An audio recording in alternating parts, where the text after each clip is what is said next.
હરિલીલામૃતના 10મા કળશના 12મા વિશ્રામની કથા આપણે શરૂ કરીએ છીએ.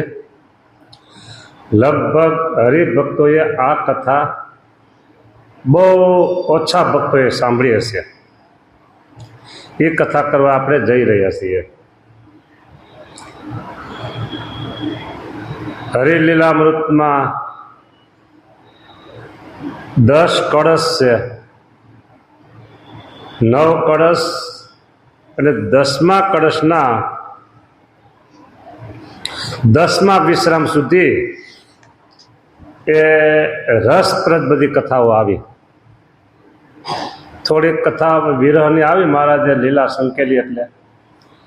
અને શરૂઆતમાં ભૂમાનંદ સ્વામી અને વાઘજીભાઈનો સંવાદ ચાલતો હતો કથા પ્રસંગમાં. પછી ગણોદના રાજા અભયસિંહજી આવ્યા અને જ્ઞાનબાગમાં દર્શન કરતાં કરતાં ત્યાં ગયા. જ્ઞાનબાગ વડતાલ જેમ એક અક્ષરધામના અનાદિ મુક્ત ધ્યાનાવસ્થામાં બેઠા હતા, જેનું નામ અચિંત્યાનંદ બ્રહ્મચારી મહારાજ. ધ્યાનમાંથી જાગૃત થયા પછી બધી વાત કરી કે અમારા ગામ ગોપાળાનંદ સ્વામી આવ્યા હતા, ગણોદ, જુનાગઢ દેશનું ગામ. ત્યારે તેમણે મને કહેલું કે તમે વડતાલ ગયા છો? ત્યારે અમે તો કીધું, સ્વામી અમે વડતાલ તો ગયા નથી. તો તમે બહુ મોટી ભૂલ કરી કહેવાય, વડતાલ જવું જોઈએ કે. શિક્ષાપતિના શ્લોકની યાદી આપી અને સ્વામીએ એને વડતાલ જવા ભલામણ કરી. એ રાજા, તેમની રાણી, કુંવર આ સહિત મોટો કાફલો એ વડતાલ જવા નીકળ્યા છે. વડતાલ પહોંચ્યા, ઉતારાની બધી વ્યવસ્થા થઈ ગઈ, બધે દર્શન કરે છે. ગોમતી તળાવમાં સ્નાન વગેરે દર્શન કર્યા. પછી ત્યાંથી જ્ઞાનબાગમાં ગયા, ત્યાં અચિંત્યાનંદ બ્રહ્મચારી મહારાજ દર્શન થયા. તેમને વાત કરી કે આવી રીતે અમને મોકલા છે સ્વામીએ, તો અમને આ બધા મહારાજના લીલા ચરિત્રની વાત કરો કે. પછી ત્યાંથી એ અચિંત્યાનંદ બ્રહ્મચારી મહારાજ અને અભયસિંહ રાજા એમનો સંવાદ શરૂ થયો. એના સંવાદમાં જે કથા થઈ એ કથાનું નામ હરિલીલામૃત. એ કથાનું નામ હરિલીલામૃત. એ હરિલીલામૃતની કથા 10મા વિશ્રામ સુધી, એટલે 10મા કળશના 10મા વિશ્રામ સુધી ચાલી અને 11મા વિશ્રામમાં ફરીને ભૂમાનંદ મુનિ અને વાઘજીભાઈનો સંવાદ આવ્યો. હવે વિશ્રામ આવ્યો 12મો. એમાં જે કથા છે ત્યાર પછીની હવે જે કથા એ તમે લગભગ નહીં સાંભળી હોય, તો એનો પ્રારંભ આપણે અત્યારે કરી રહ્યા છીએ. આચાર જોયે દેવળી, એટલે આચાર્ય મહારાજ સ્થાપી મૂર્તિઓ સુખદાયી, દેહ કથા તમને કહું ભલા સાંભળો વાઘજી ભાઈ. દેવવટપુરમાં પધરાવ્યા, રઘુવીરજી વડતાલ આવ્યા. વિદ્યાવાસર જ્યારે 6-7 બની એવે સમે બીજી વાત, કહું તેની કથા સુખદાયી, સ્નેહ સાંભળો વાઘજી ભાઈ. સર્વે ખંભાતના હરિજને મળીને વિચારું નિજ મને. વડોદરામાં મૂર્તિ પ્રતિષ્ઠા કરી રઘુવીરજી મહારાજ વડતાલ આવ્યા, 6-7 દિવસ વીત્યા ત્યાં બીજી એક સરસ ઘટના બની. હા, ખંભાતના 6-7 હરિભક્તો બધા ખંભાતના હરિભક્તો બધા ભેગા થયા અને વડતાલ વિચાર્યું, બધાએ શું વિચાર્યું? રઘુવીરજીને લખો પાત્ર, સ્થાપવી છે જે મૂર્તિઓ યત્ર, આપેલી છે શ્રીજી મહારાજે, લઈને આવજો થાપવા કાજે. મહારાજે તમને ખંભાતમાં મંદિર કરીને મૂર્તિઓ થાપવા આપી છે, એ મૂર્તિઓ લઈ અને તમે અત્ર પધારો. આવી વાત ખંભાતના હરિભક્તોએ કાગળમાં રઘુવીરજી મહારાજને લખીને મોકલી. હરિ મંદિર કીધું તૈયાર, માટે કરશો નહીં હવે વાર. અતિ 87 સાલ, હરિભક્ત તેડાય વાતે કાળ. 86માં મહારાજે લીલા સંકેલી અને 87માં મંદિર તૈયાર થઈ ગયું.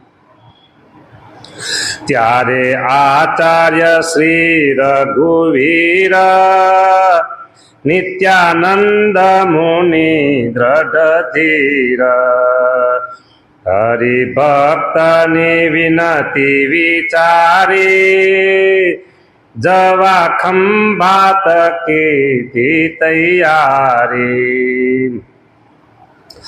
સાધુ પાડા સહિત સજ્જ થયા, લઈને મૂર્તિ તે ખંભાત ગયા. હરિ કૃષ્ણ છબી શ્યામ રંગે, હતી તે લીધી સાથે ઉમંગે. હરિ કૃષ્ણ છબી શ્યામ રંગે, શ્યામ રંગના એટલે કે કાળા રંગના હરિકૃષ્ણ મહારાજ. એને કહે છે જબરેશ્વર હરિકૃષ્ણ મહારાજ ખંભાતમાં.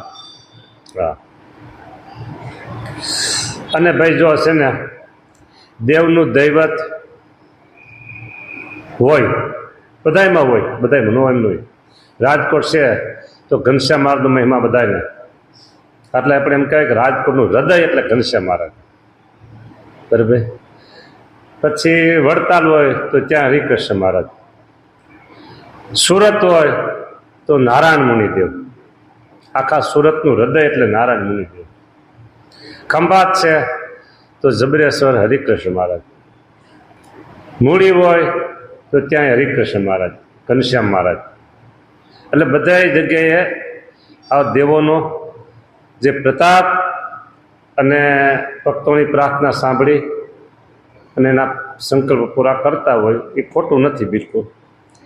અહીંયા ભાલ પ્રદેશ, ખંભાત આવ્યું ભાલ પ્રદેશમાં, અને ત્યાંના તમામ હરિભક્તોને જબરેશ્વર હરિકૃષ્ણ મહારાજ વિશે અનન્ય નિષ્ઠા અને અનન્ય આસ્થા ભાવ.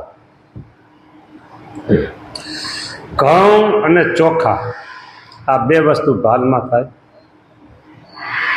અને સાધુઓ માગવા જાય ગામડે તોય ભલે, નો માગવા જાય તો ભલે, એ હરિકૃષ્ણ મહારાજના કોઠાર ભરાઈ જાય, હરિભક્તો ભરી દે. હા, એટલે અહીંયા હરિકૃષ્ણ મહારાજની મૂર્તિ મહારાજે આપી હતી, એ સાથે લેતા ગયા અને થાપા હવે મંદિર તૈયાર થઈ ગયું છે, પ્રતિષ્ઠા સમય આવી ગયો છે. જઈને મુહૂર્ત શુભ જોવરાયું, તે તો ફાગણ સુધી બીજે આવ્યું. થાપી મૂર્તિ તે હરિ, થાપી મૂર્તિ તે મંદિર માયા, વિધિ વેદોક્ત તે કરી ત્યાં. વળીને વાસીઓ આવ્યો જ્યારે, જેઠ શુક્લ પાંચમ શુક્રવારે રઘુવીરજીએ તેની સાથે રાધા કૃષ્ણ થાય પાની જ હાથે. 2 વર્ષ પછી રાધા કૃષ્ણ થાય પા. વળી મૂડીમાં મંદિર જે થયું તેની કથા કહું તે. હવે અમદાવાદ દેશ મૂડી દેશ કહેવાય, અમદાવાદ દેશનું મૂડી દેશ કહેવાય.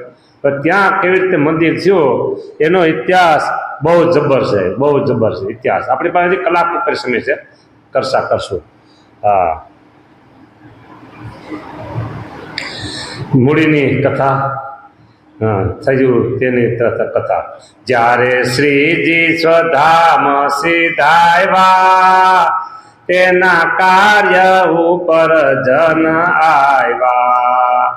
જોશી ઘેલો મૂડી ના નિવાસી આવ્યા ગઢપુર તે ગુણ રાશી.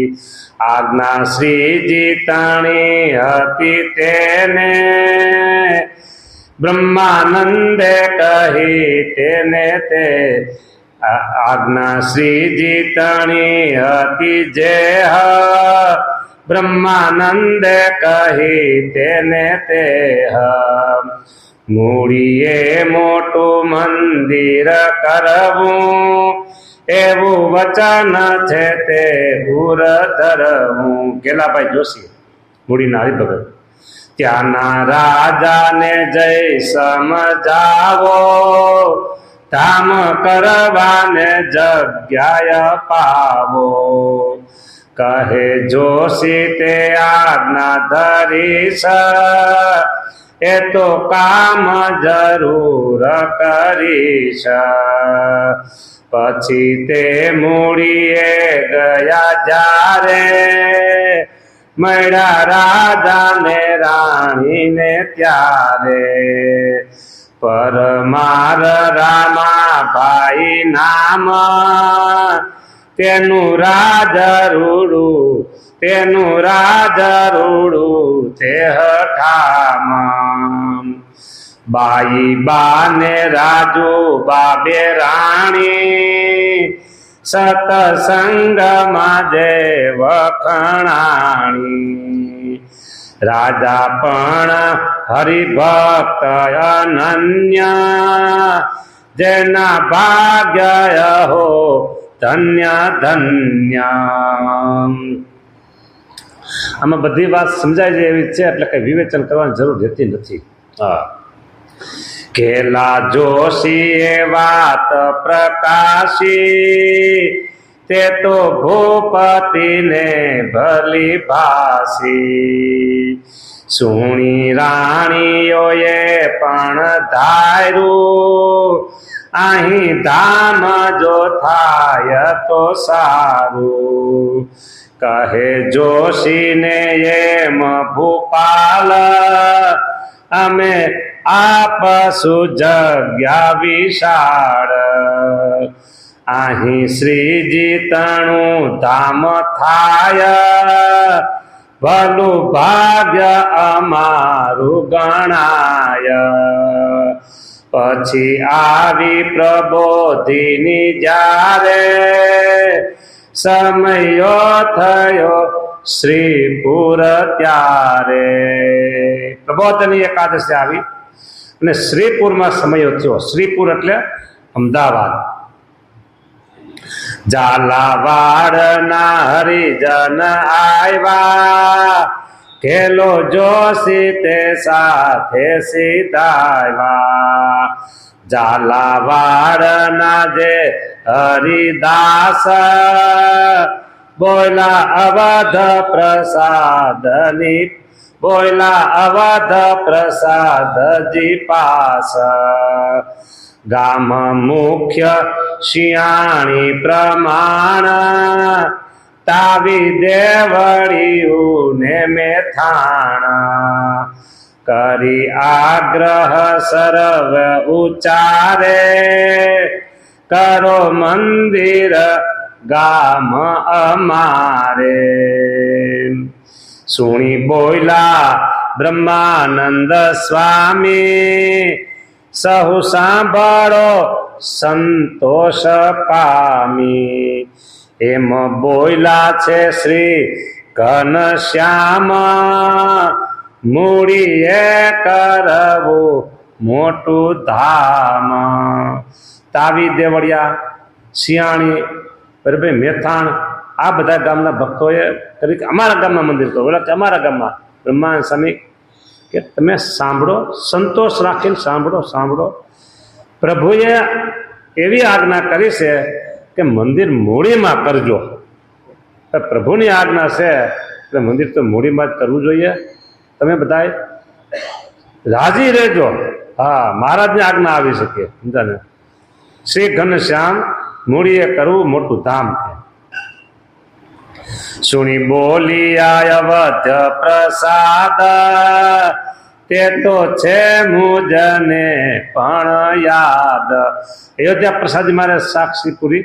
હા, મહારાજે આવું કીધું તું ખરું મૂડીમાં. મને યાદ છે હો સ્વામી, મને યાદ છે કે હતા બોયલા સુંદર વર શ્યામ, મૂડીમાં કરવું મોટું ધામ. માટે આજ્ઞા પ્રમાણે જ કરવું, એ ધામ ઉત્તમ ત્યાં જયા ધરવું. હરિ આજ્ઞા ઉલ્લંઘન થાય, સુખ એમાં નહીં ઉપજાય. ભગવાનની આજ્ઞા ઉલ્લંઘન થાય તો પછી સુખ થાય નહીં હો. હા, બ્રહ્માનંદ સ્વામી કહે જો આજ્ઞા ઉલ્લંઘન આપણે કરશું તો કોઈને એમાં સુખ નહીં થાય. તમે કયો એમ કરીએ કે ના ના ના તો મહારાજની આજ્ઞા તો મૂડીમાં જ કરો. તો એમાં આપણે દાદી અમે બધા કહ્યા મહારાજની આજ્ઞા ઉલ્લંઘન કરવી નથી કે હા તો સારું કે હવે કેવું પડે ને કે ભાઈ આજ્ઞા લોપ થાય, આજ્ઞા લોપાશે તો પછી સુખ નહીં થાય. કે ઝાલાવાડ તણું મધ્ય તે છે, માટે ઉત્તમ પક્ષ તો તે છે. ઘેલો જોશી બોયલા તત્કાળ, ભૂમિ આપશે ભૂપ વિશાળ.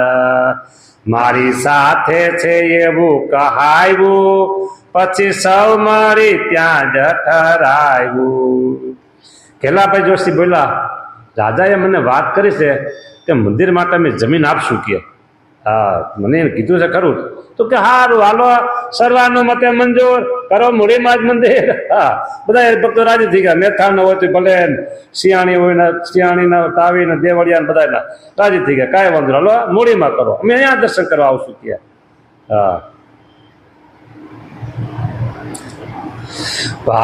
મારી સાથે છે, હા મારી સાથે છે એવું કહાયું, પછી સૌ મળી ત્યાં જ ઠરાયું. પછી બ્રહ્મ મુનિ ત્યાં ગયા, રાજા રામાભાઈ રાજી થયા. રાજાભાઈ રામાભાઈ રાજા એ રાજી થયા. જગ્યા જોઈએ તે ટલી દીધી, વળી સારી સહાયતા કીધી. હાલો સ્વામી, લ્યો હાથમાં લાકડી અને તાણો લીટો, જેટલી જગ્યા જોઈએ એટલી વાળી લ્યો વંડો, હાલો કે. હા, રાજા ખુશી થઈ ગયા. બીજું શું યાર, મેજરપટ્ટી તેથી ક્યાં કાંઈ હતું. લાકડી લેવાની, લીટો તાણવાનો, આટલી જગ્યા અમારે જોઈશે. હા બસ, કેટલા ફૂટ ને કેટલા વાર એ અત્યારે ગણવાનું, તેથી કાંઈ નહોતું આવું. હા, એમ થાય કાંઈથી લીટો તાણી આમ આમ આમ ચારે બાજુ લીટો તાણી દો, આટલી જગ્યા તો ઘણી કે સંતોષી થઈ ગયા. બરાબર, ચાલો. હા,